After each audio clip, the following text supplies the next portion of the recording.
the definition. Let me just go on the definition of socialism. What is socialism? Here's the definition. Definition 1, political system of communal ownership. How many times have you heard that it takes a community, that we all need to share, that we all need to work together, which we do all have to work together, but what's good for the community, not for the individual? This is socialism. Political system of communal ownership. Ownership.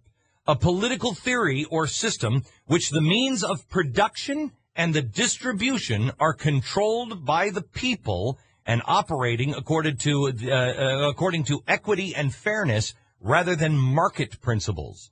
So when you hear people saying, well, I'm going to take the money and it needs to be distributed more equitably, socialism. Well, they have too much money.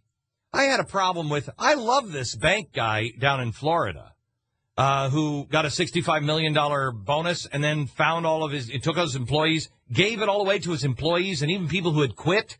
I love that story. However, the way it was presented last night was not because he did it because of his choice. That's the non-obscene thing to do. I don't have a problem with somebody who cashes out at the end of their career in a bank that they've done and they've built this whole thing their whole life, and they cash out and have $65 million at the end of their life. God bless America. But that isn't good for everybody.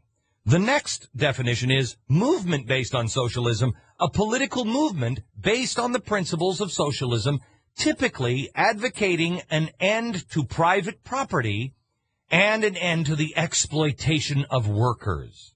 You're already hearing that with the unions and private property. Well, we're going to nationalize the banks. We're already going to be controlling the production of Detroit.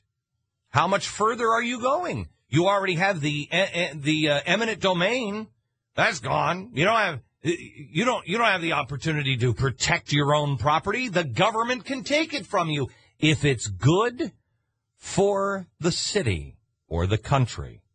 And then the third definition of socialism is the stage between capitalism and communism. In Marxist theory, the stage after the revolution, when a society is changing from capitalism to communism.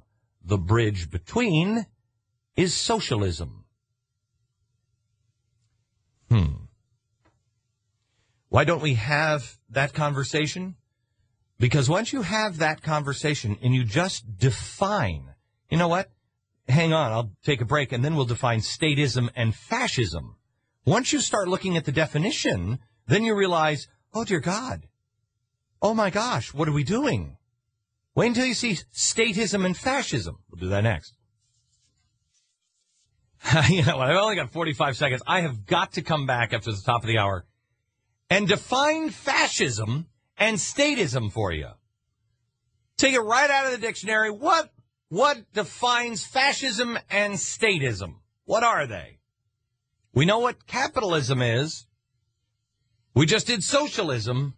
Wait until you tell me which are we headed for. Coming up.